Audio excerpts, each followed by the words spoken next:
When we came to thinking about how we would start to perform Beethoven's 8th Symphony, I asked myself what else there was in the music, in the material, that we haven't looked at before in OAE.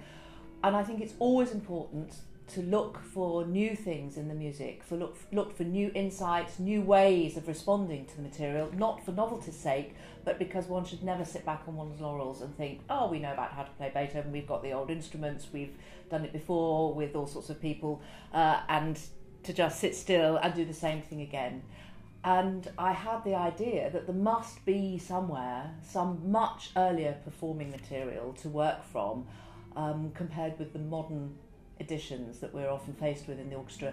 And when I discovered the parts of the first edition in the British Library and that they were readable, I thought this has got to be something for OAE as a new way of exploring the music alongside our exploration of the instruments and the size of orchestra and the venue and other elements.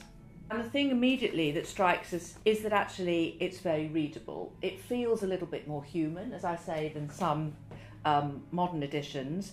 The thing also that absolutely fascinates me about this is there is only one bar on the entire page, and this is basically the first half of the first movement. There is only one bar that has no music in it, and it's that bar here. That bar is actually a general pause. Nobody plays anything in that bar, nobody in the entire orchestra. Every other bar on this page, and it goes for the entire first violin part, all 11 pages of the first violin part of the symphony.